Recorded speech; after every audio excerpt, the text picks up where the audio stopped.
The Dharma in us grows. The Dharma that I see, it shines so bright in me.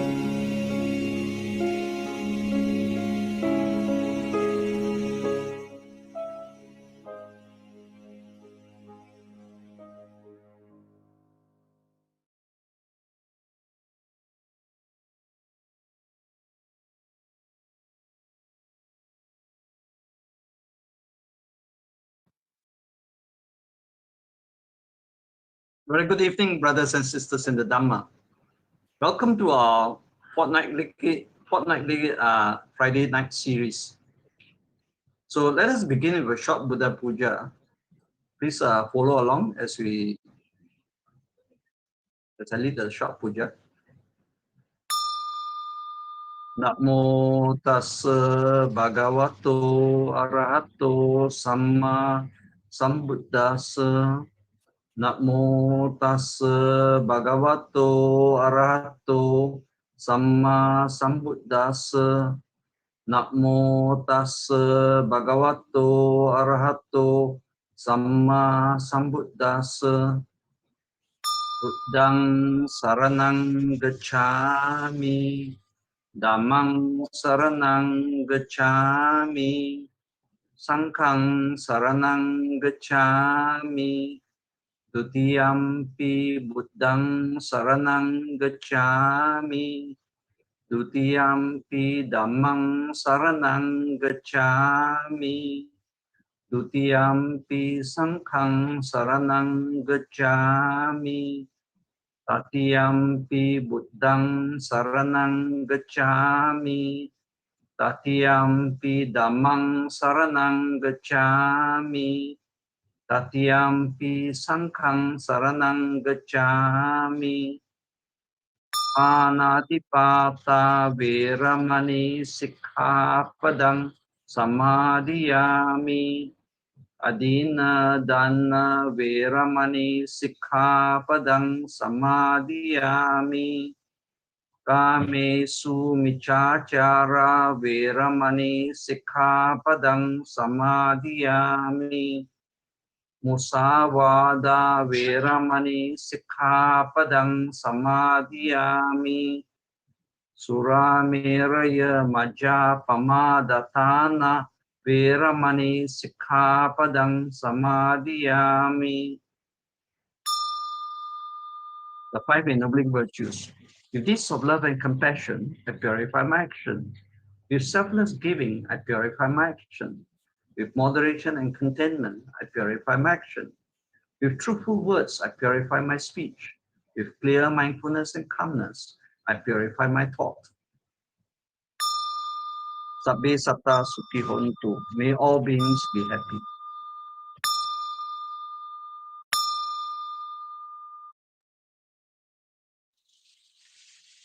Welcome to tonight's Dhamma sharing. The topic for tonight is transformation. The Buddha Dhamma is an education based on which we transform our views, thoughts, priorities, and actions. To change requires not just intellectual understanding, but insight into realities. Why and how do we transform is a question we must honestly ask ourselves. Our speaker tonight, Dr. Wong, graduated from the University of Malaya and joined Monash University, Malaysia in 2007 as Associate Professor in Internal Medicine to form the pioneer faculty of the clinical school in Johor Bahru. Dr. Wong has been based in JB since 1990 and has been sharing the Dhamma regularly in Malaysia, Singapore, Jakarta for the past 2 decades, and was an invited speaker at the 3rd, 7th, and 8th Global Conferences on Buddhism. He recently launched his second Dhamma book entitled Breaking Myths, and now he's sharing from his first book, which is Walking in the Buddha's Footsteps. Let us put our hands together to welcome Dr. Wong to share on the topic of transformation. Thank And you. for those of you for those of you who are listening from Facebook, kindly put your questions in the comments section of your Facebook pages, and Dr. Wong will be picking up the questions from there. Over to you, Dr. Wong. Thank you, Brother Bobby. Namo Buddhaya to everyone. Come back tonight for this sharing. Just allow me a minute as I share my screen. Right. So the sharing tonight is with regards to transformation. And with regards to transformation, first, everyone will ask, why transform? And then after that, what is transformation? And second, how do we transform? So let us begin by realizing that we will only transform when we see the realities of life. I often say the Buddha did not start any religion. No rituals, no magic, nothing. He merely taught us a way to live a harmonious life that leads to less and less suffering, and finally to the end of all dukkha, all emotional and mental stresses. But to do that, we need to begin by first understanding what is life, how is life like. And only when we understand these, then we can adjust ourselves so that our dukkha or emotional stress will become less and less and less. So let us begin by taking a look at some insights as taught by the Buddha. And again, I repeatedly share that there is nothing Buddhist in these insights. Realities is universal. It's secular. It does not belong to any religion. So when you really look at this honestly, objectively, you will realize all these teachings are actually secular, and that anyone with common sense and some degree of objectivity will able to see this for himself or herself, which is what the Buddha wanted us to do. So I will begin by showing this clip, which basically tells us a lot of things that the Buddha taught us.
dear Dhamma family,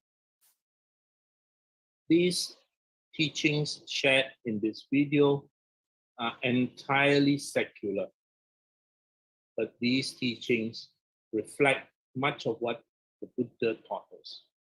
One of the most important protective meditations that the Buddha taught us, and in fact he told us to reflect on it every day, is the fact, the undeniable fact that we are all going to die. The only difference is we have no idea when. My wife and I nowadays laugh that we can't even plan beyond just the next 5 days because we do not even know what will happen next week.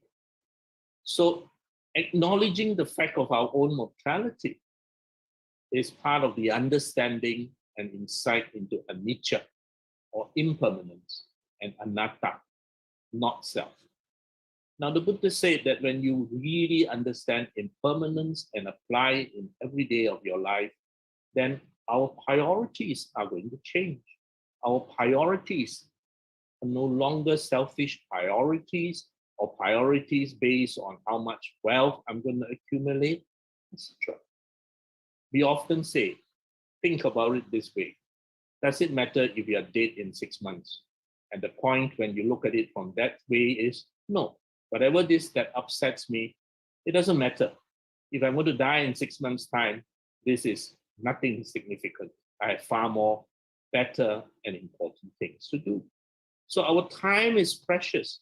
Let us use it well. And the Buddha said those who understand this, all the petty quarrels will indeed disappear. Because what's the point? Petty quarrels, for example. And similarly, not only personally, but all the people that we care for, they're going to leave us at some point. Very recently, those of us within the inner circle organizing this all know of people who passed away. People we love, people we care for, and they had left us quite suddenly, quite unexpectedly. Now, this is reality. The Buddha didn't come here to patronize us and tell us, oh, pray and all this will go away. No, no, no. In fact, the Buddha pointed out these realities to us. And he told us, if you realize this, you will live every moment with mindfulness. You will live every moment well. And this is what we are all trying to train ourselves to do. I was just on the text with a friend before this sharing. And I was telling him, I don't even plan beyond 2 weeks nowadays because I do not know whether I'll still be alive in 2 weeks' time. So let us all live the present moment very well. Now we go on, and the next part teaches us our material wealth. Wealth is important. Nobody can understate its importance. And in fact, never walk away with the wrong idea that if you become a Buddhist, you're going to be materially very poor. No, no, no. As long as you earn your wealth righteously without breaking the 5 precepts, then that is called righteous wealth. And you can use that wealth very well. Help people, support relatives, support friends, support Dhammadutta activities. So do not walk away with the mistaken notion that being a Buddhist means material poverty. No, it doesn't say that at all. In fact, the Buddha in many discourses taught lay people how to use their money well. So the point we have to realize is that while money is important, it doesn't necessarily make us happy, or it doesn't necessarily make us a better person. If you have no contentment, you can work till you are 90 years old and still continue working because there's always the next dollar to be earned. So you have to realize that at some point in time, material wealth has to be balanced with spiritual wealth. That is always something which is a difficult issue to balance. And we can see it that in Dhamma family members who understood this well, they are happily able to balance this two without suffering and still live a comfortable life.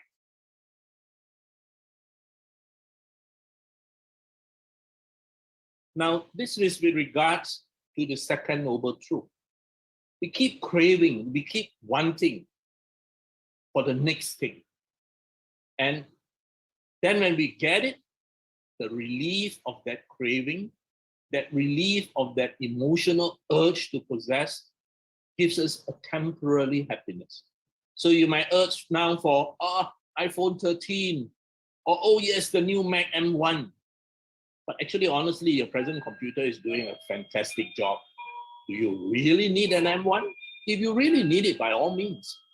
But a lot of times, we actually don't need it. Or the iPhone 13. Your present handphone probably does 90% of whatever iPhone 13 can do. And the other 10% may not even be used. But we crave for it, thinking that it will make us happy. It is actually the relief of that craving which gives us temporary satisfaction. When you realize this, then you realize that as you reduce your craving, then you'll be happy. There's no need to temporarily satisfy that craving. Happiness is always present when we are content. So be it, good, bad, who knows? So I think this is one of the most important Dhamma lessons for us who are working, who are lay people outside, who are having to deal with bills, etc., etc.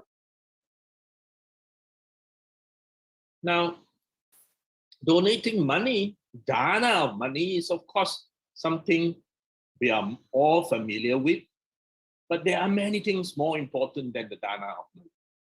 The dana of your skill, for example, in managing the very complex IT behind this sharing, the dana of your time. Time is something no money can buy. Time is something once given can never be obtained back. So these are also dana. The dana of your knowledge, your skill, and more important, the dana of Dhamma. That the Buddha said is the highest.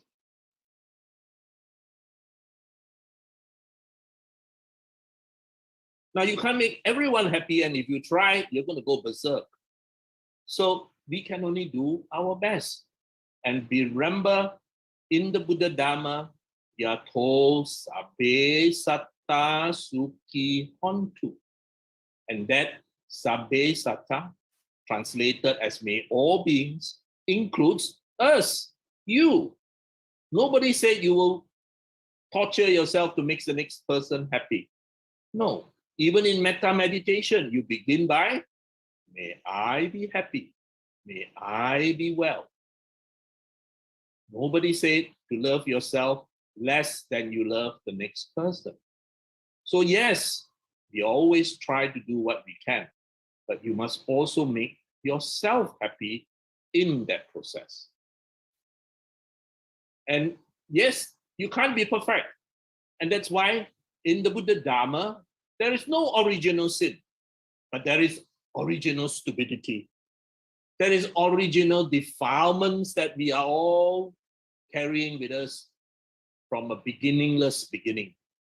So realize first and foremost that there is no original sin.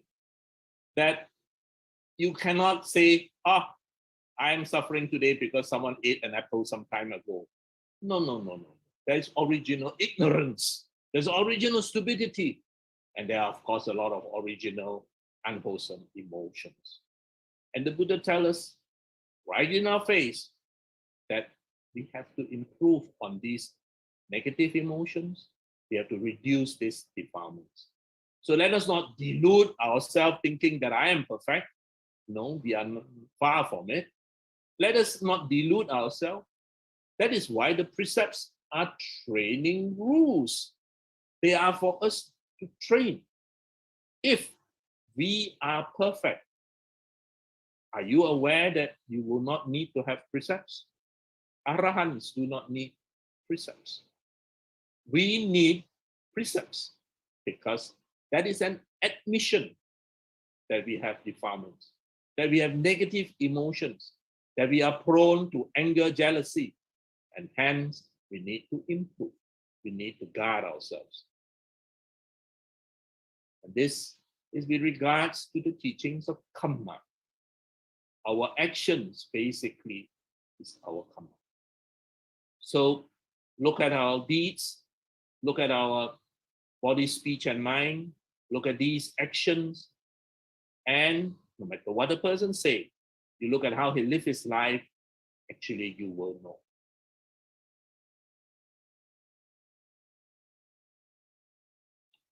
Now this is something that I think almost all serious Buddhists are aware of. On the deathbed, all these material achievements does not matter. We have all heard the story of the four wives. On the deathbed, it is basically our karma which will decide how we are going to be recycled, how we will transit. Now, those of you who have come across near-death experiences, spoken to people with near-death experiences, or read the book by Professor Brian Weiss with regards to masters, you will realize that in people who had near-death experience or who are able to look back into the past lives, it is always the emotional aspects that they recall. They recall the emotional aspects, they recall the time around their death, because these are all very emotional. And those of you who are medical doctors will know that emotional memory is stored in our limbic system, in our amygdala, and that is a very long-lasting memory. So our achievements, which are material, of course are important in day-to-day life. But on the deathbed, nobody will say, should have earned another 1,000 or 100,000 so that I can give more money to my children. Nobody will have said I should have done more overtime. People will regret, why didn't I spend more time with my family, with my loved ones? And of course, whatever talent you have, if you don't use it to contribute and just hide it within yourself, it's not going to be of any effect. And of course, this is something I think every lay Buddhist is aware of, living in the moment. Now is the only time which we have. That's why it's called the present. So let us not waste it. We cannot control the past. It's gone. Memories may hurt. We hope to erase it, but sometimes we can't. So we learn from it. Happy memories we recall. And we should not hang on and attach and crave to it, because you also cannot bring it back to life. And the future, well, good, bad, who knows? None of us can predict it. We can only do what we can, doing our best with metta karuna, and hoping that these actions will lead to a better next moment, next hour, next year, next life, depending on the conditions. Remember, it's always cause, conditions, and effect. Like now, we are still in the midst of the pandemic. Please do not be under any delusion that it is over. It is not over.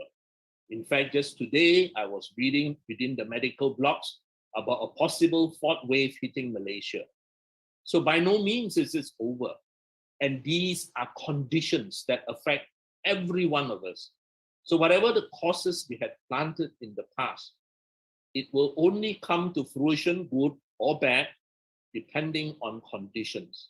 And some of these conditions, like the pandemic we are facing now, is beyond our control. So let us do what we can, do our best, and good, bad, who knows?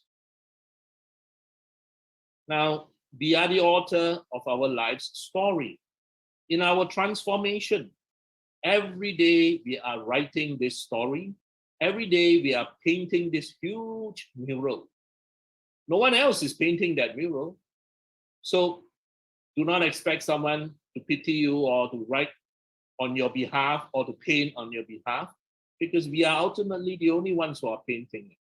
Let us hope that when this life comes to an end, that mural that we have painted or that story that we have written is a nice story, a beautiful mural.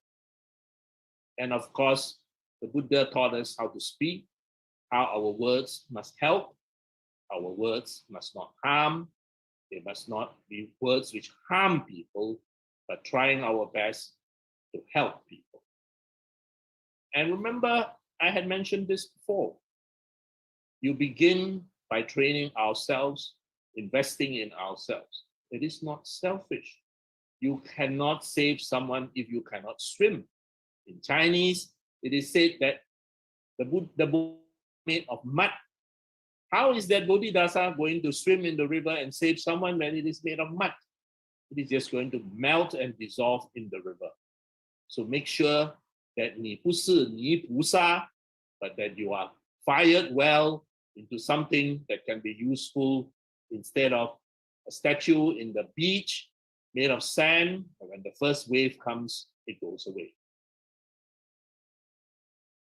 And remember, our karma is how we react.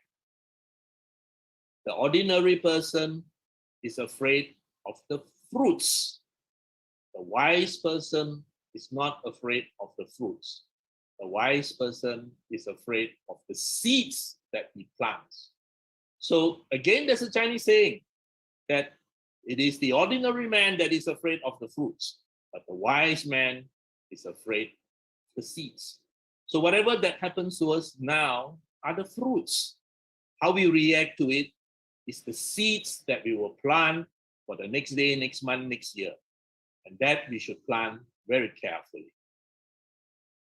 So, brothers and sisters, of course, we can enjoy the material pleasures, food, entertainment, that whatever righteous wealth you have earned can provide you with. But do not forget that it is temporary, it is fleeting. So do not take refuge in them because they are anicca. Yes, enjoy them and let them go.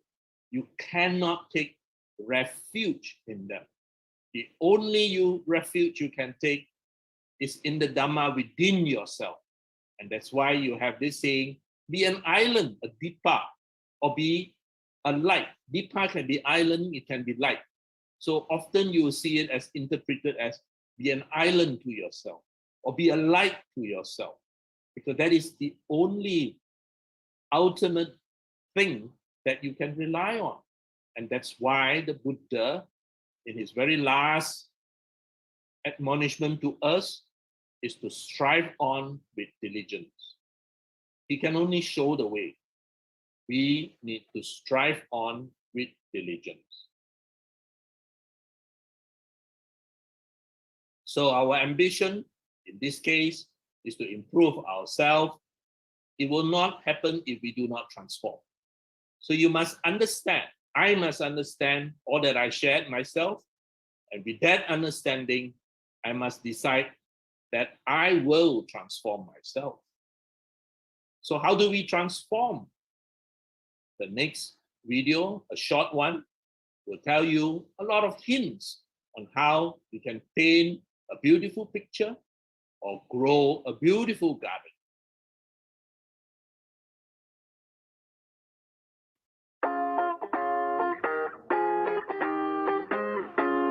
The best karma to get rid of weeds from the mind. A master asks his students the best way to get rid of weeds. The students were curious why the questions were so simple. A student replied by pulling them out, by digging them, by suffocating them, by burning them, or by using herbicide. The master smiled, listened to all the answers. He asked all the students to get rid of the weeds in their own way on the lawn of the temple. They were going to see the result in a year from then. After 1 year has passed by, everyone came to see the result of their work. Although they tried very hard, they couldn't stop the weeds from growing. Many had given up. The master smiled and said to the students, "Look at my lawn." The master's lawn, once covered by weeds, is now full of beautiful flowers, vegetables, and fruits. He said, the best way to remove weeds is to plant something else in the lawn. When you take care of those plants, the weeds can't stay there. This is also true for our mind. If we don't want our mind to wander aimlessly, worry about the past, or the future, or stay full of negative thoughts and sadness. We should consider filling our mind with positive karmas and make it more beautiful. Once the mind is beautiful with positivity, it is protected from weeds, which is in this sense are negative thoughts and emotions. This is what mindfulness is all about. We protect our mind from negativity and allow only positivity to grow. It is an art of living a happy life when we have to face challenges that contaminate the mind the whole time.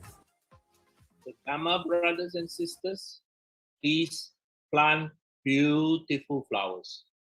Now, sometimes we have a lot of thoughts, a lot of unwholesome thoughts, and we need to replace that unwholesome thought with a wholesome thought. That is one of the techniques which is used.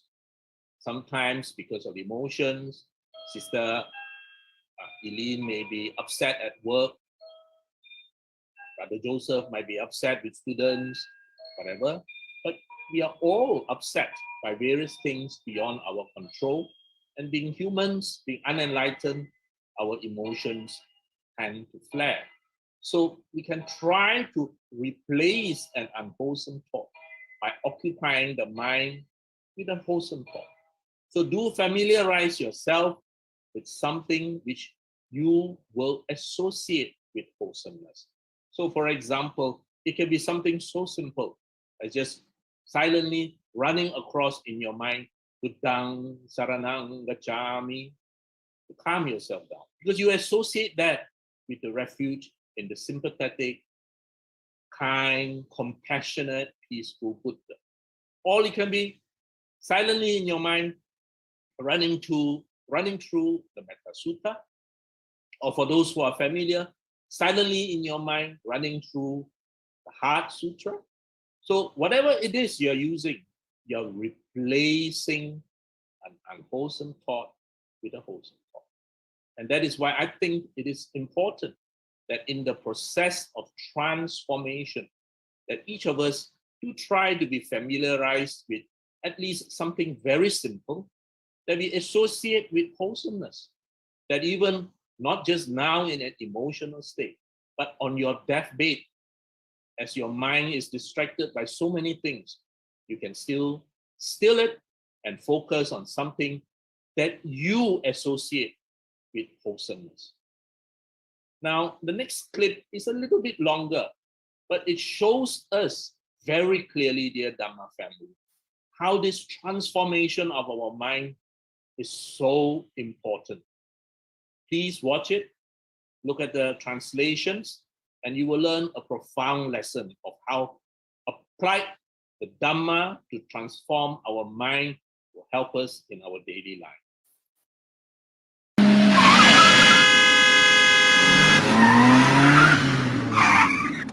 โอ้โหอ้นตีนกูแต่เช้าเลยโอ้ใจเย็นใจเย็นใจเย็นพี่ก็มากับผมไม่ผิดแล้วปาดหน้าผมก่อนนะนี่ลงไปตบแล้วเป็นเจ้าถนนเหรอหายใจก่อนหายใจอยู่กับลมหายใจก่อนมึงไปตบมันแล้วมันจะได้อะไรไหนขอรู้ประโยชน์หน่อยจะเอาเลือดมันออกอ๋อเหรอให้มันรู้ว่าผมเป็นใครเราเป็นใครดูสิเราเป็นใครดูหน้าเราตอนนี้ใช่เราหรือเปล่าเราเป็นพ่อของนี่ลูกน่ารักนะเราเป็นสามีที่น่ารักของภรรยาที่เซ็กซี่แต่พี่เข้าข้างมันอ่ะพี่รู้จักมันปะเนี่ยถามจริงเลยไม่รู้เลยก็มากับมึงนี่แหละท้าทายเหรอมันอาจจะพึมพำอะไรของมันก็ได้เขามีกล้องนะเดี๋ยวนี้เขามีกล้องเขาถ่ายเรานะถ่ายไว้เลยตอนเลือดมันออกตอนกระดูกมันหักถ่ายเอาไว้โอ้โหมีเลือดยิ่งดีเลยแล้วลูกเราไปกดดูเมียเราไปกดดูแชร์กันที่โรงเรียนอนุบาลลูกพ่อเป็นอันธพาลโดนออกจากงานเอาละตกงานเผลอๆกูว่ามีปัญหาครอบครัวเลิกกันเผลอๆมึงลงไปนะมึงโดนมันยิงด้วยมึงรู้ว่ามันอาจจะไม่ปืนก็ได้ยิงมึงพิการมาไม่เอาตายนะเมียมีผัวใหม่ลูกต้องไปอยู่กับใครแล้วผัวใหม่จะพาลูกผมไปกินไอติมไหมนานสิกูว่าเผลอๆมึงผัวใหม่โรคจิตละเมิดทางเพศลูกมึงอีกลูกมันมีปัญหาติดยาน่าสงสารมันเนาะแค่จะลงไปตบแค่นี้เองเปลี่ยนชีวิตเด็กคนนี้เลยนะลงเลยจังหวะนี้ต้องลงไปแล้วลงเลยกระทืบเลยก็แค่โดนถ่ายคลิปแค่นั้นเองโพสต์ทั้งโลกโซเชียลดังคน70 กว่าล้านคนรู้ว่าเราอันธพาลแค่นั้นเอง ขึ้นศาลปี2 ปี พี่ใจเย็นดิ เฮ้ยไม่ลงไปสาวด้วยพี่เปิดประตูให้ สังคมมันแย่พอแล้วพี่ อ๋อ ไปยังพี่ไปนี่ดิ ครับ อันตราย อันตรายนะ บนท้องถนนมันอันตราย โอ้เราต้องอย่าใจร้อนนะ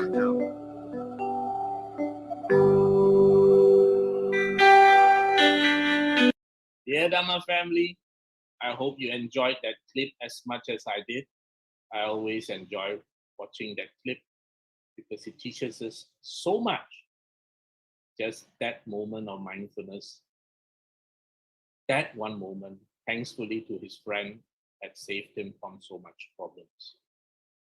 So, dear Dhamma family, we need to transform. Why transform? I had already told you what to transform. And now let us take a look at how we can use some aids to help us in this process of transformation. So we all want happiness. Third noble truth tells us that we can all achieve ultimate happiness when we get rid of greed, anger, and delusions. But as long as we are not enlightened, we will still experience a lot of dukkha, a lot of negative emotions in the course of our interaction and our work. Of course, if we can have that little instrument from the men in black and just zap ourselves to forget everything, then that will be wonderful.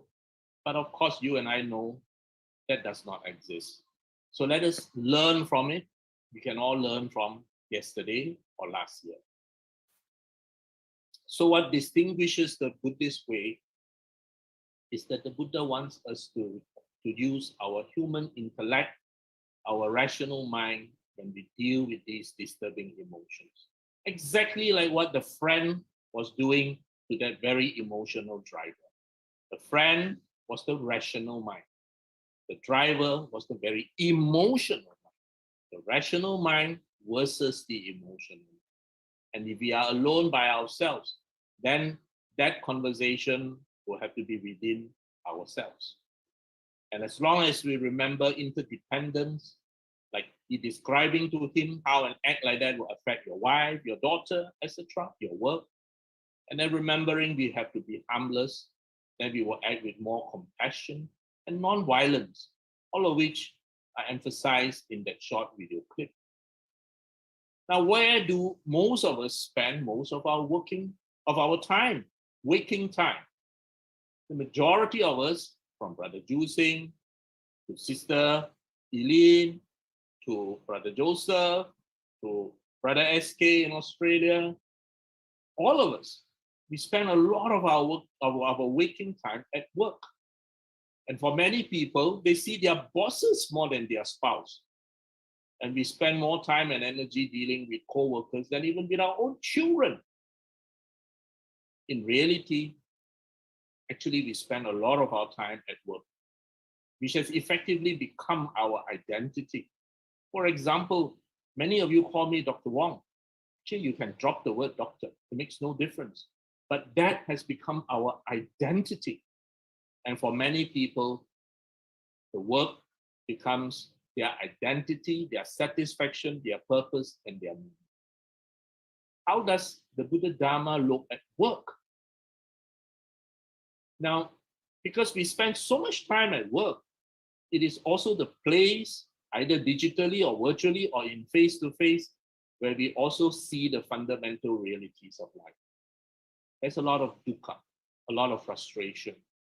Everything is interconnected. Everything is impermanent. Now, the Buddha's teachings are very practical teachings. Please, dear Dhamma family, it is not about some reward in the sky. The Buddha's teachings is about here and now, right now. And it's not about theory. So please don't get lost in some abhidhamma somewhere and then you give up. It is a way of applying understanding and insight into our everyday lives so that we can live better, more harmoniously with other people, and reducing our emotional stress and improving ourselves. So remember, it's a middle path. In the very first teaching, the Buddha taught about gratitude when he when he paid homage to the Bodhi tree that sheltered him in his quest for enlightenment. And then he taught the middle path. And in the middle path, we are all aware that it is neither self-indulgence nor self-mortification. Both are useless. They do not, in the end, lead to happiness. So as Buddhists, let us keep to the middle path. Now, the Buddha exists within every one of us at every moment. A lot of times, it is sleeping. The late Venerable Dhammananda's last discourse before he passed away, where is the Buddha? The Buddha is not out somewhere, not in some realm somewhere. The Buddha is within our mind. The Buddha exists within all of us.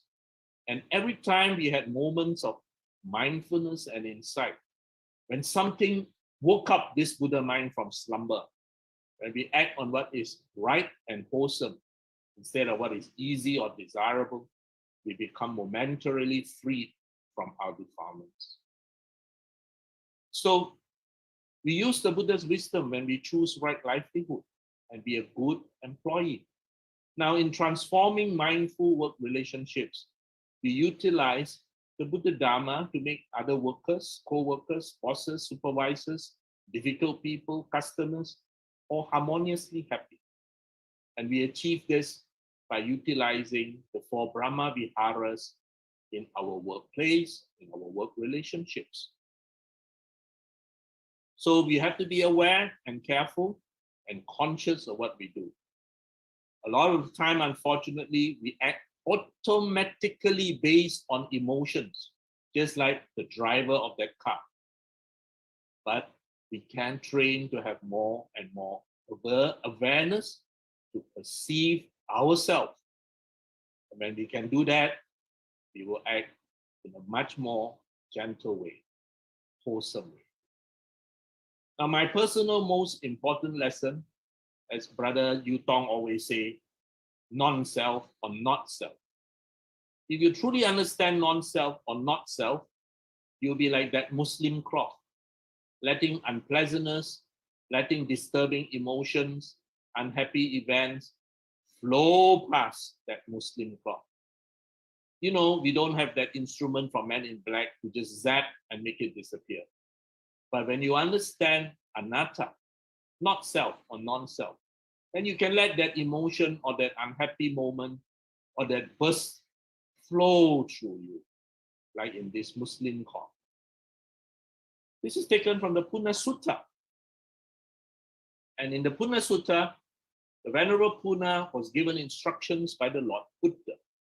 And then the Lord Buddha said, where are you going to go after you have learned this? And he said, I'm going to go to Sunaparanta. I tease my Singaporean friends by telling them, is Sunaparanta Singapura? I don't know. But anyway, there's a place that time called Sunaparanta. And the Lord Buddha said, Punna, the Sunaparanta people are fierce. They are rough. If they insult and ridicule you, what will you think? And the Venerable Punna replied, if they insult and ridicule me, I will think these Sunaparanta people are very civilized. They do not hit me with their hands. That is what I will think. And the Buddha said, what if they hit you with their hands? And he said, oh, they're still very civilized in that they don't hit me with a cloth. And the Buddha said, what if they hit you with a cloth? Oh, very civilized. They don't hit me with a stick. What if they hit you with a stick? And he says, still very civilized. They don't hit me with a knife. And you know, it goes on. It was the mental attitude that Punna had. He truly understood. It was like a Muslim cloth. All these things flowed through him without stopping. And this, I think, is a very important lesson. Now, the Buddha's teachings always return our attention to our mind. Any serious student will know that. And hence we can follow the path of awakening no matter what anyone else around us is doing. We might be angry, we might lose our job, we might have a bad day, but still you can utilize that to help you on the path to awaken. Because karma, that action, that book that you are going to write, that painting that you are going to draw, all that is done by ourselves. No one is going to write that book or paint that picture. No one is going to plant that garden. We have to do it ourselves. So it is so refreshing when you realize that in the Buddha Dhamma, our work is part of the Noble Eightfold Path. Right livelihood. So our work must also now become our spiritual practice in this transformation, because we spend the most of our time not in a temple or BGF or Subang Jaya or in a retreat center, but at work. And Buddhist spiritual practice comes down to mindfulness, generosity, precepts, and these can be done even in the workplace. Hence, right livelihood is part of the Noble Eightfold Path. And our livelihood, the place where we are working, is not separate from our spiritual life. So all work is practice. And when we undertake even the most mundane task as a form of spiritual work, then work and spirituality becomes one. So right livelihood, dear Dhamma family, please remember, this is one of the factors of the Noble Eightfold Path. The Buddha brought our working life into the spiritual life. He brought spirituality into our work life. So Sister Eileen, bring spirituality into prayer. Huishan, bring spirituality into university. So no matter what our work, it could be something so mundane as someone who is a garbage collector, but in the spirit of love and service, he could well be on his way to awakening. There's no question that garbage collecting is right livelihood, while a high-paying position, a powerful position in a corrupt and greedy field may not be. So whatever our job, start there, adopt the right mind, and take the first step. Now, sometimes you may find that the job is not suitable. Let's say your job involves gambling, or your job involves selling, trading things which are not very good, alcohol, for example. Well, you might find that, oh dear, this is making me more and more unwholesome. Then yes, you can plan to change it, but your responsibilities may not allow an immediate change. Now, Darth Vader had a horrible job, but even he changed in the end.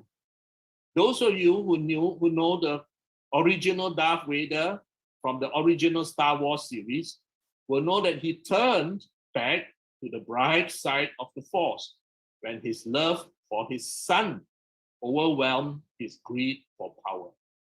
So here I have a picture of Darth Vader taking refuge before the Buddhist flag.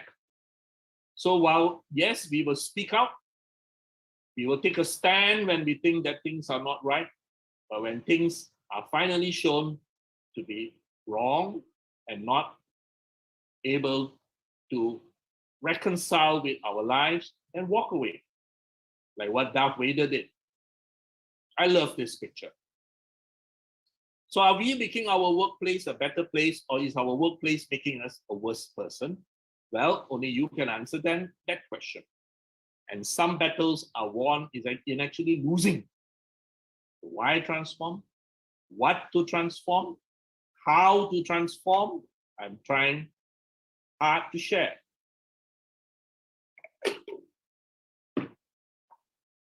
Righteous wealth, remember, is well acquired righteously in a wholesome occupation without breaking any of the 5 precepts.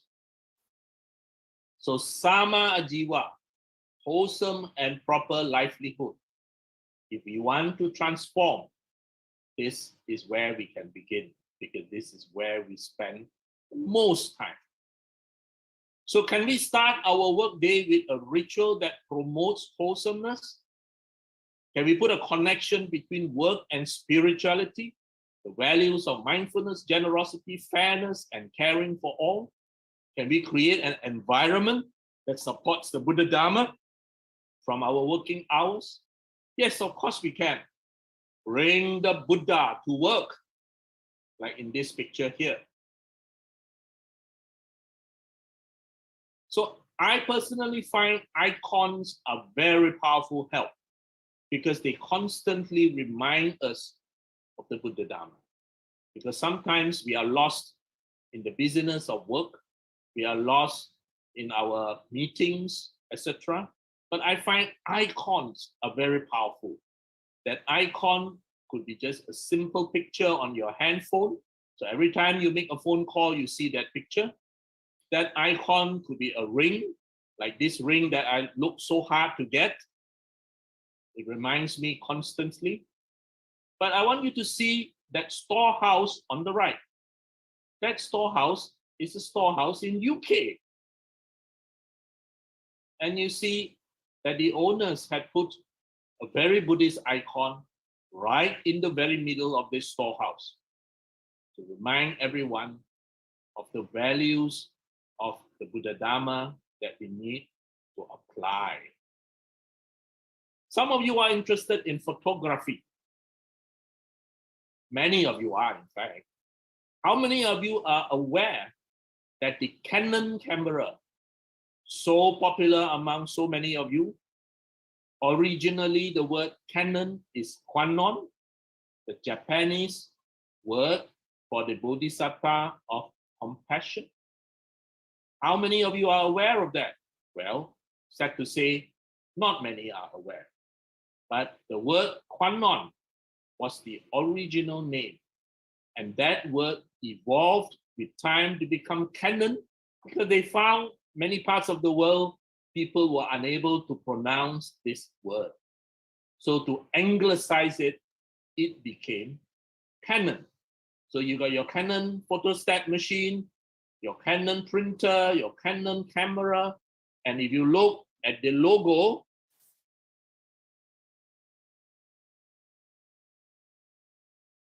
of the first Canon camera, you will see this. Now, those of you who are sharp, this is the lens of the first Canon camera. This is the close-up of the lens. Those of you with sharp eyes will see this is the Kassapa lens. Now, who is Kassapa? Kassapa is the founder of the Sangha. Not the founder, sorry, the first leader of the Sangha after the Buddha's Mahaparinibbana. Kassapa was the man who organized the first Buddhist council, Mahakassapa. This lens, the first lens to be made, is called the Kassapa lens that mounted the Canon camera. Why is the lens so important? Why is it called the Kassapa lens? Because it gives you right view. If this camera lens is lousy, everything is distorted, everything is blurred. So you need right view. So you see how powerful these icons are. Unfortunately, not many people are aware. But those of you with Canon printers, Canon photostat machine, and Canon cameras, now you are aware, and please do remind yourself. So our transformation, remember, dear Dhamma family, we always talk of body, speech, and mind in the Buddha Dhamma. Our transformation, the body with precepts. Our speech, only Dhamma. Our mind, be calm and still. So please remember this transformation.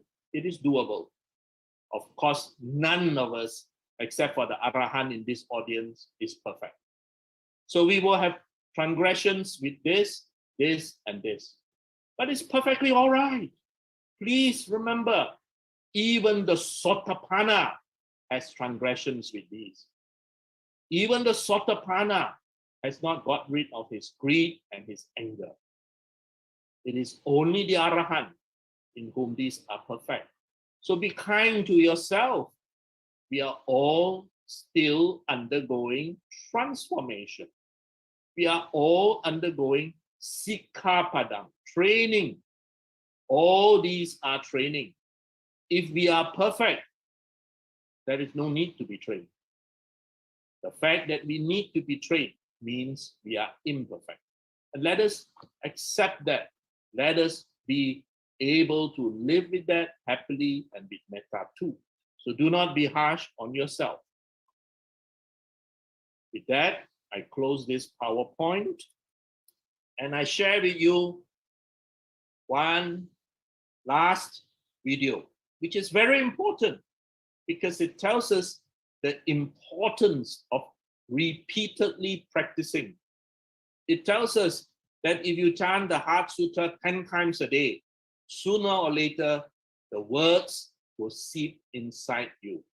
It tells you that if you practice metta meditation enough, that metta is going to be your lifestyle. It tells you if you keep to the 5 precepts yourself, sooner or later, that 5 precepts becomes you, your personality. So this is very important. Please pay attention.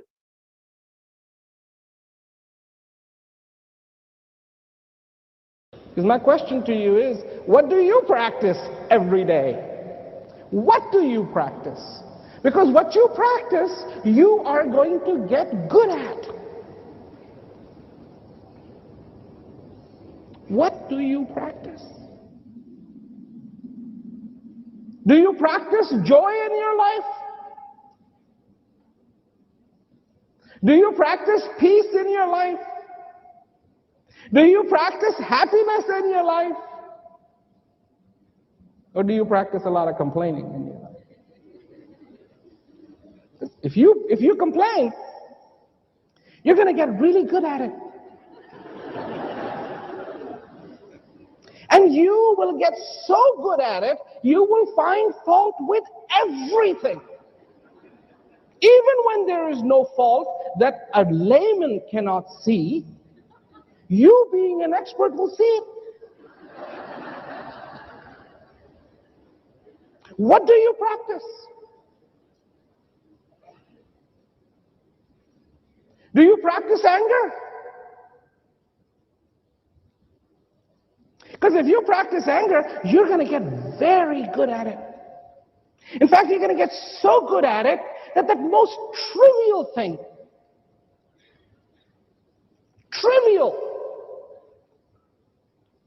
will make you angry. Like sitting on an airplane and seeing the seat across from you somehow looks better than the one you have been given. And that is so unfair of the airlines.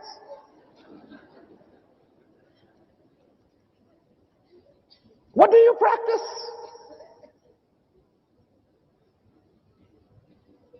And what have you been practicing? Because there is an art to practice too. If I take a violin and take the bow and just rub it against the violin, it's going to make some screeching noises, terrible noises. And I can practice that every day, and become really good at making screeching noises from a violin. So what is it that you practice every single day? From the time you get up to the time you go to sleep, what do you practice? Do you worry a lot? Because if you practice being worried, guess what? You are going to get good at it. And you're going to get so good at it that everything will worry you, including the buffalo you don't have.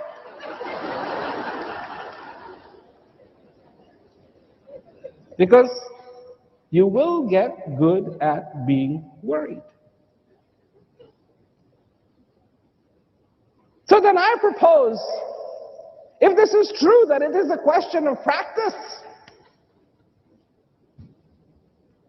then I propose you practice joy.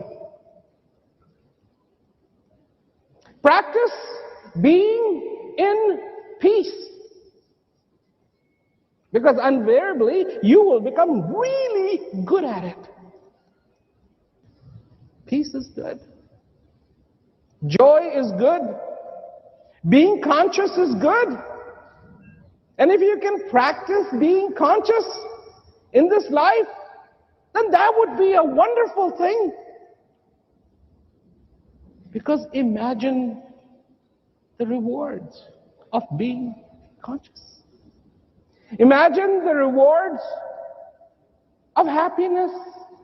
Imagine the rewards of joy. Imagine the rewards of a fulfilled life. Imagine the rewards of a fulfilled heart. Imagine the rewards of a life complete. Dear Dhamma family, practice, but you have to practice what is wholesome.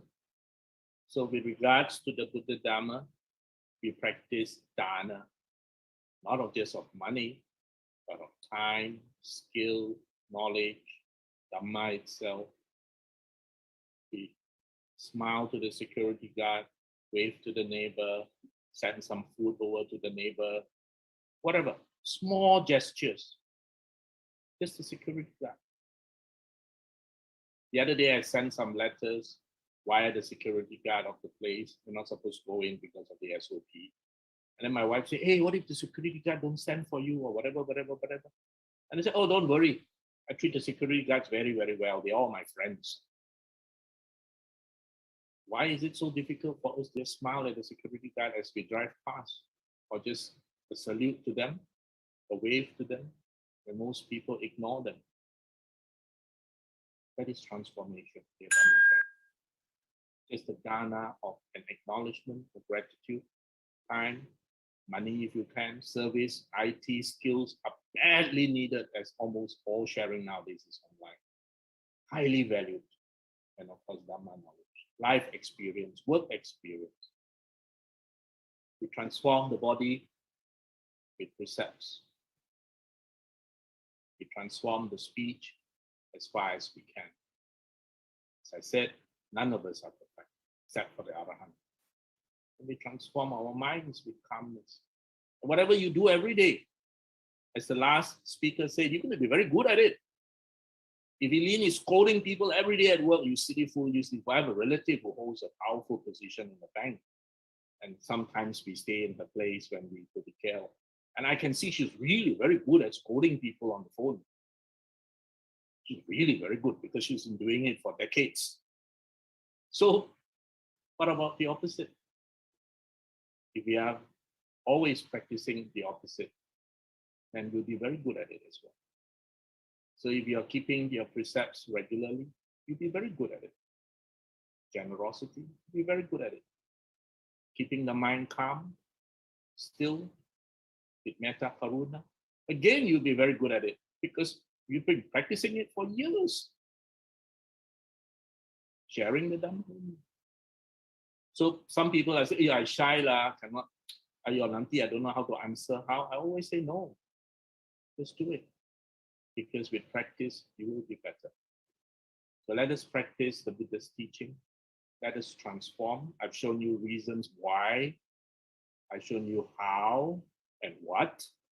So let us, brothers and sisters, utilize it. Utilize that.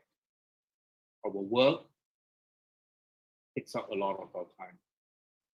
And I'm very impressed the first time when I realized that the Lord Buddha included our work as part of our spiritual life. Sama ajiwa. the middle part of the Eightfold Path. Right speech, right action, right livelihood. The Buddha actually specifically included our livelihood as part of our spiritual life, because our working hours take up lots of time. And being involved in a spiritual transformation in the working hours is something that will be so helpful. Icons. Some years ago, this must be at least 15 years ago, I was with a very dear Dhamma sister who is now a nun.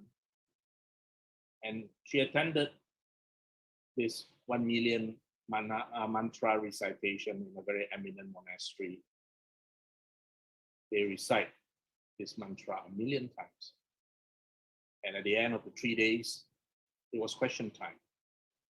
And the teacher that year was an extremely eminent teacher, one of the teachers of His Holiness the Dalai Lama himself. So he was a very senior teacher. And so somebody at the end of the 3-day recitation raised a hand and said, and asked a question, which was very brave. The person asked, "Oh, Venerable, does the Bodhisattva Avalokiteshvara exist?" We chanted 1 million Om Mani Padme Hum.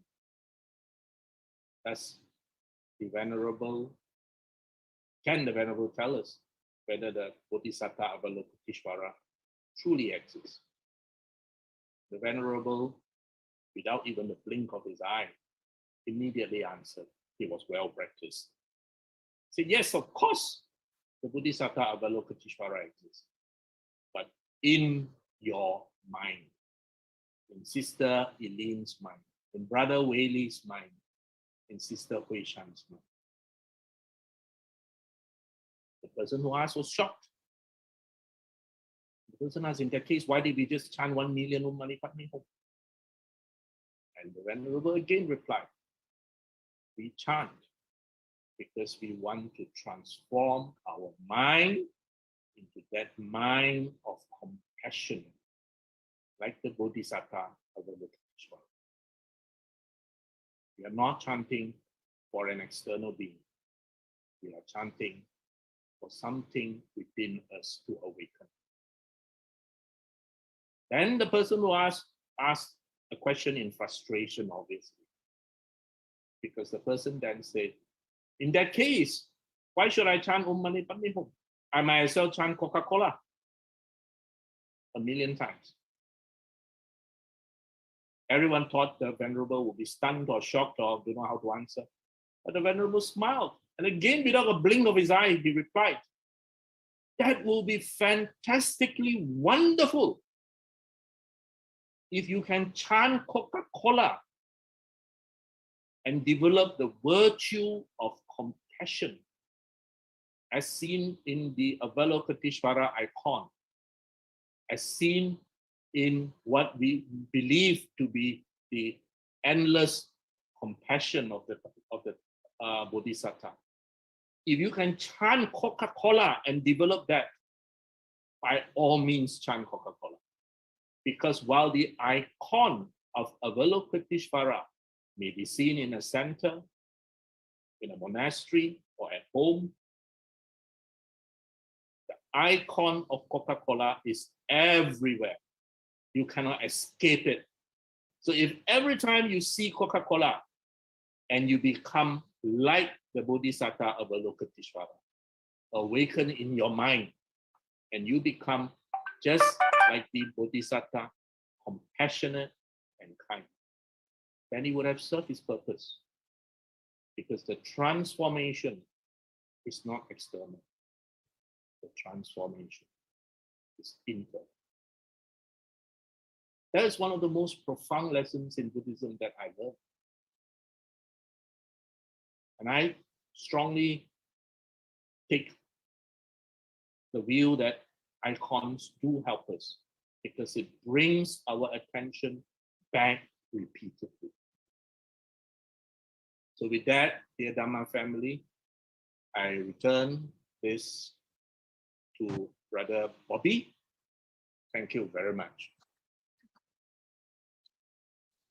Thank you, Dr. Wong, for the very practical sharing. There's a question from Brother Wei Kin from Putra Heights.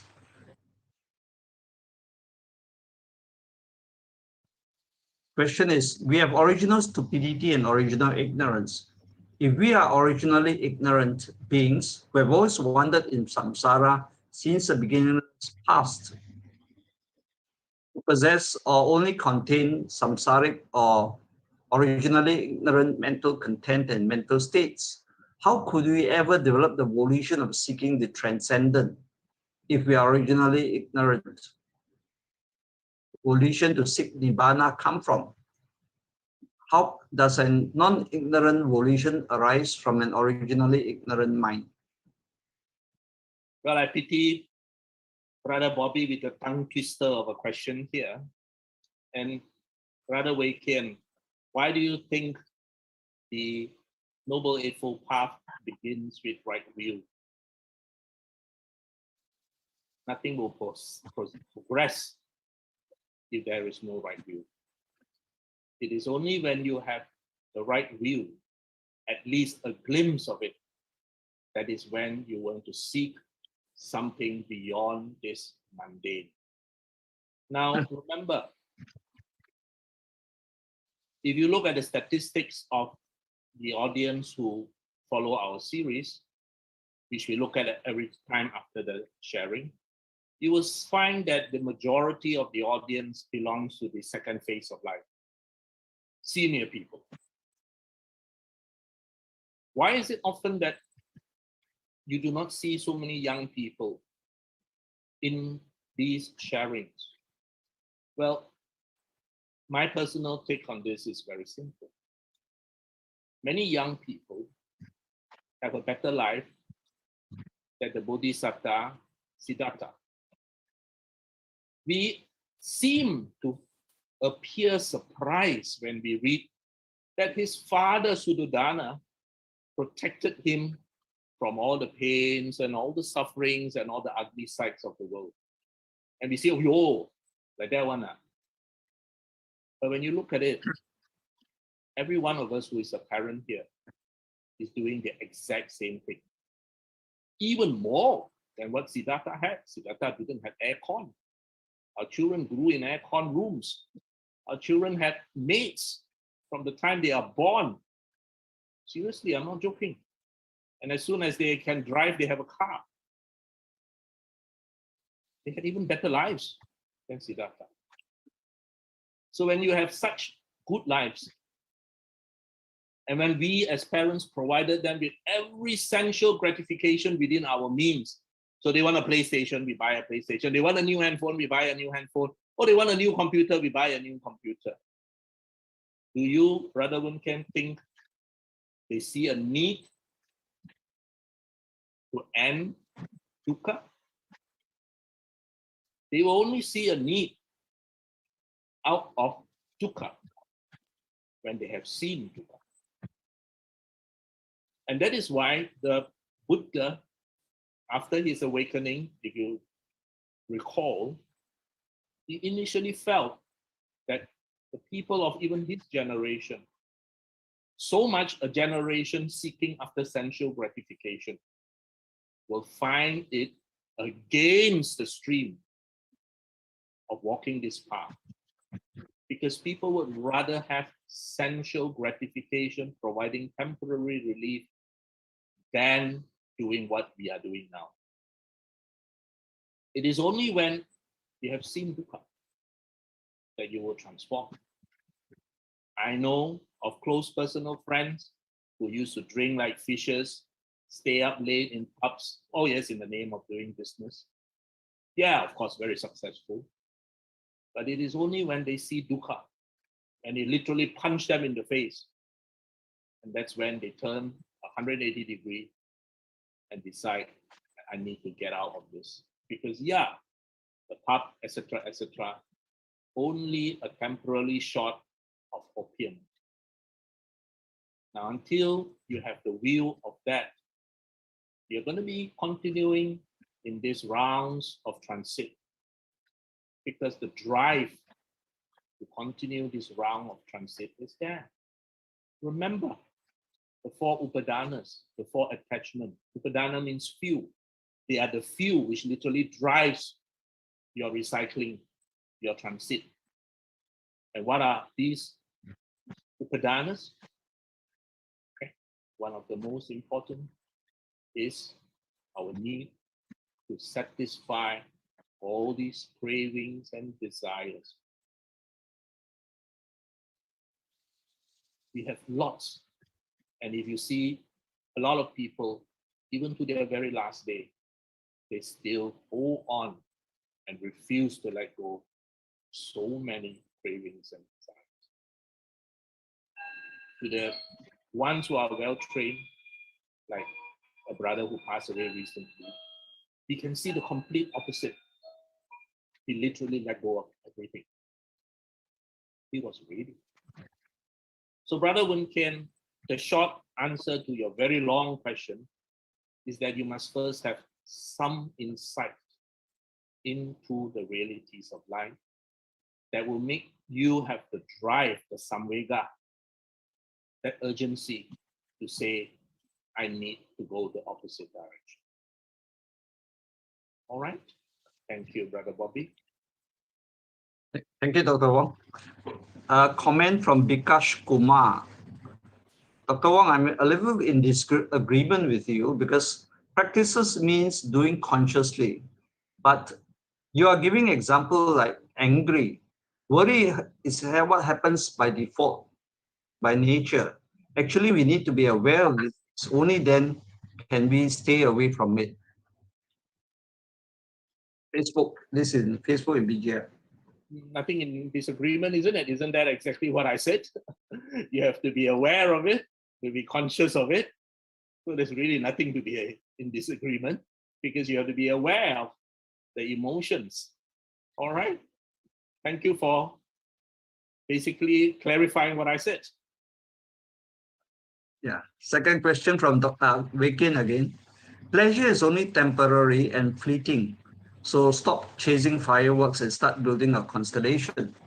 How about the joy of Dhamma? Is that also temporary and fleeting? Why then ought we to take refuge in the Dhamma? There is different joys that we are talking about. One joy is the joy of essential gratification. The joy of satisfying a craving or one of the 5 senses. The other joy in the Dhamma is the joy of not having craving. Now, the insights into the Dhamma, if it is truly an insight, is irreversible. If you know it, you know it. You cannot unknow it. So if you really understand what is impermanence, or you understand anatta, not self, you cannot unknow that insight. So the joy in the Dhamma comes from one, the joy of knowing that there are many things which are beyond our control. So don't take it personally. A lot of times we take things very personally. We own the distress. The joy is a different joy from the joy of eating a cake or a tiramisu. The joy in the Dhamma is the joy of knowing that things are like that in the real world. Get real. Secondly, the joy in the Dhamma is not the joy of acquisition, but the joy of letting go. So there is 2 different things. I have never seen people so happy in letting go beyond some of the friends that I personally know in JB. I mean, a lot of people will be very unhappy if they lose a lot of money, isn't it? In fact, most people will be very happy to say, "Ayo, now I'm not going to earn so much money in the next few years." But I know people here who are very happy that I've given up. I'm going to earn 30K less a month and I'm so happy. Why would someone behave like that? I mean, to most people, that is madness. But here you have a person who says, I'm giving up my business. I'm so happy. I'm actually losing money every month now. I'm not going to bother with the fact that I do not earn more money now. He really must have a different view of the world to do that. If not, no one will do that. So the person who actually says, I'm now earning 50K a month, I'm actually giving it up, I don't want to earn 50K a month anymore. He has a completely different view. But yet he's happy. So what is it that had made him look so differently at this same point? If I've asked many other people and I say, now you're earning 50K a month, I'm going to tell you now from next month onwards, you're not going to earn 50K, you're going to earn zero. Most people will be very distressed. But here you have a brother who is actually very happy. So he obviously sees the world, right view, or whatever view, differently. Now that joy of renunciation doesn't mean you shave your head and become bald and become a monk, not that renunciation, but the renunciation of a whole. Most people will say, "Ayo, I must earn, 90 years old also I must earn," and I'm not joking. I know of colleagues who work until they're almost 90. To what end? So to what end is this person who is giving up everything at 60 and yet is so happy? He has a different view. So the joy of the Dhamma is a different joy from that of eating a tiramisu or maybe listening to a K-pop song. It is the joy of freedom from attachments, the joy of freedom from upadana, the joy of understanding how the world works. That is again why, if you look at the Chan stories, many of the Chan masters were considered quite mad by people who do not understand, because these people, they behave so differently from the rest. They must be a bit mad. And I give you another example that I love. This venerable master was very eminent. Everybody respected him. He lived in a little hut. One day, one of the neighbors there, whose parents actually supported this venerable, the young teenage daughter was pregnant. And so they were very upset and they asked, who's the father, who's the father, who's the father, blah, blah, blah, blah, blah, blah. And finally she said, it's the monk. So of course the parents were very angry. They went over, they scolded and scolded and scolded the monk. And all he said is that so? And after that, when the baby was born, they took the baby to the monk and said, here, the baby is yours, you take care of it, it's your responsibility. And all he said was, is that so? Is that so? And of course, his reputation plummeted to the ground. He lost most of his support, etc., etc. But he did his best to care for the baby. And of course, within a short time, the mother could not take it anymore. And she confessed that the real father is another boy in the village. And so to the great embarrassment of the parents, they went to the monk, apologized profusely, and say, can we take back the baby? And all he said is that so? And gave the baby back. Now, this story is really a story of non-self, of anatta, of someone who really sees the world not with the eyes that you and I see. Of course, it's a story. Whether any one of us can really have that sort of muslin cloth ability is let's wait to see. But this is a story that shows you absolute anatta, not self, non-self. And of course, to other people who look at it, none of them can understand it. And they will say these Zen masters are all a bit mad. All right. Thank you so much. Thank you, Dr. Wong. Next question from Brother Hai Ing. How do we avoid or prevent ourselves from feeling guilty when we intentionally break the precepts to our advantage, such as being greedy for more wealth at the expense of others who suffer due to our greed or lies? Well, first and foremost, of course, as I said, we try to learn a lesson from it. We are always learning. So we try and learn our lessons from it. And after we learn our lesson, what we can do is to make a pledge to ourselves that I will try my best not to do it again. And after that, you must look at this magic that I have in front of me. Look at here. And after you look at here, I will press and the light will flash and you will forget. People need it that easy. Ajahn Brahm used to teach us, write it on a very special paper.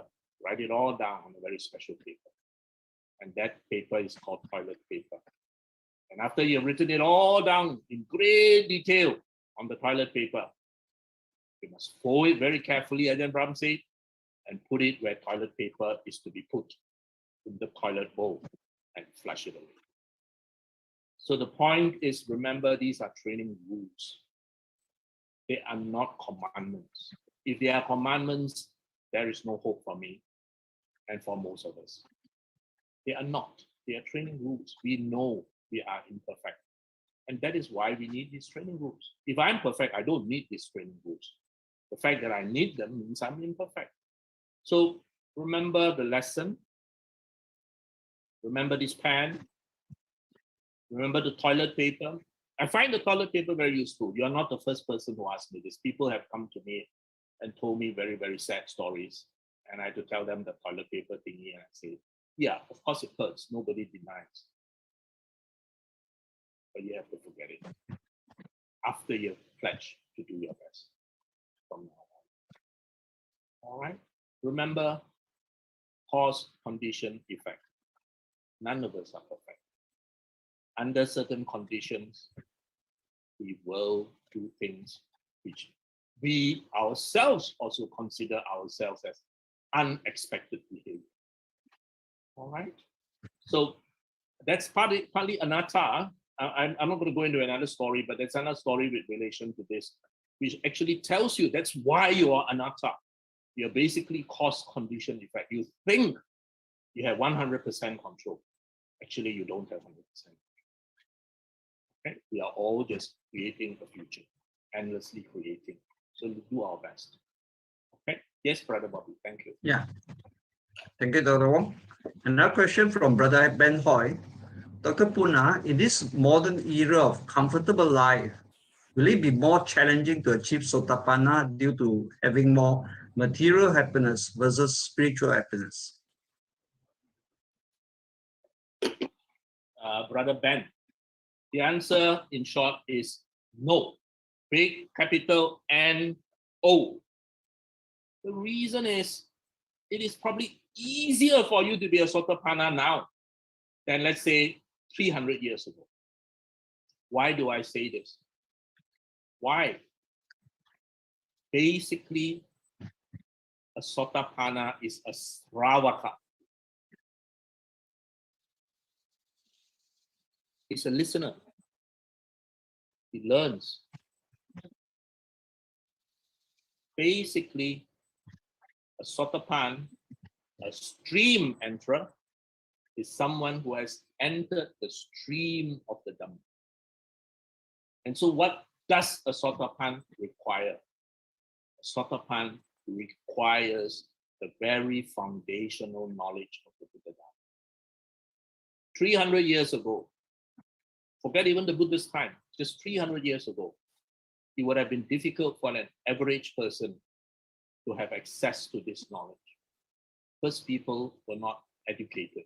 Even if they were given a book in Pali, how are they going to read it? Second, you do not have all the resources that we have today.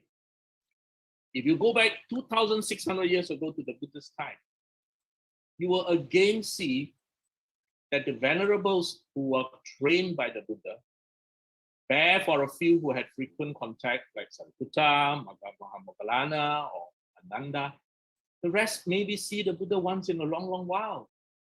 That's why you will see, for example, in the Punna Sutta, where the Venerable Punna asked the Buddha, can you please teach me the Dhamma in brief, so that I might go back, recollect, reflect, think, meditate, contemplate. Because they had very little opportunities. The Buddha would have traveled to another place. It might be next year before he will come back. So they had only very limited access compared to us today, who is spoiled for choice. Some of us were on a chat with Venerable Thupten children, month or two ago. And she told us that in her center, in her monastery, they have completely opened back again to usual. But they found very, very few people coming to the center. You can give Dhamma talks in the center. Nobody comes anymore, she said. Because over 2 years, people have acquired the great privilege of sitting at home and watching the Dhamma talk on the internet, and at the same time eating potato chips and French fries and maybe watching baseball at the side, she said, quote unquote. So she said that there is so much choice now that people don't even come to the monastery anymore. So much so that even when they do have Dhamma sharing, people will say, oh, Venerable, can you put it online?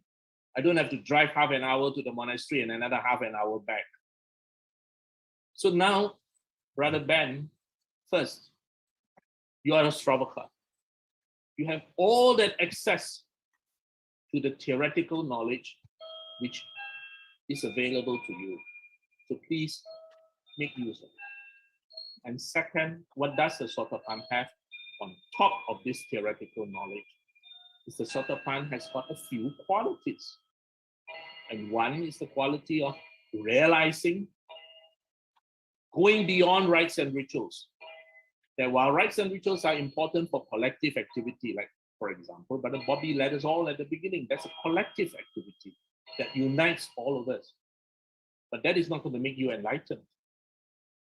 All right, that's a spiritual support, especially when one is sick, one is unwell. You need friends to come and give you spiritual support.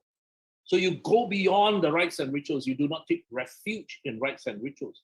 Remember, lots of people take refuge in rites and rituals. They think that the most important thing is that rites and rituals. Now, with the theoretical knowledge, you also understand a bit of anatta. You know that this physical body is not anatta. You know the three aspects of I, my, and mine. The Sotapan merely understands that this body is not I or me, but the Sotapan still has my emotions, my cup. He has not overcome that yet. And then, of course, we go on and we say, oh, the Sotapan will not intentionally break any precept. He will not break any precept which will bring him to the lower realms. All right? The Sotapan understands that this is the correct path, that the Buddha is the refuge, the Dhamma is the refuge, the Sangha is the refuge, and so on and so on. Please remember, Brother Ben, Sotapan can be a householder.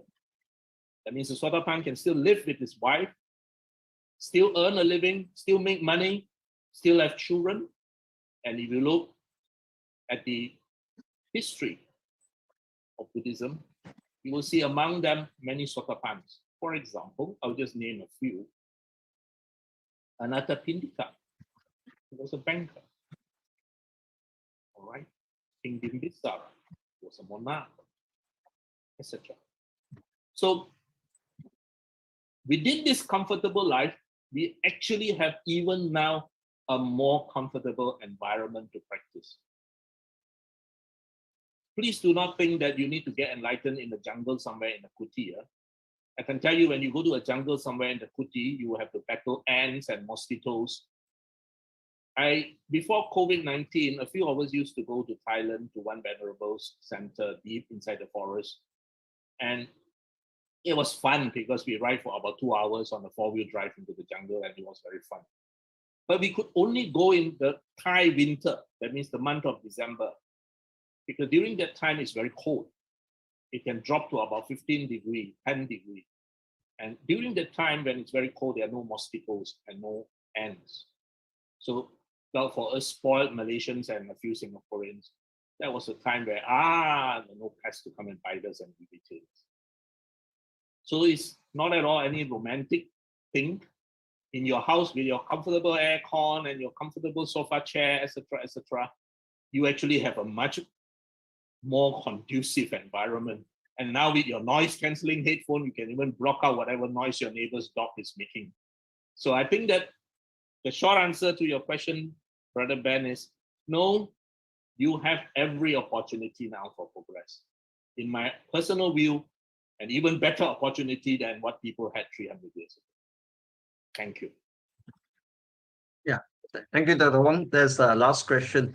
So thank you for sharing with us a very practical means of how to put the Dhamma into practice, which I think is sorely needed. Let us end with a short sharing of merits.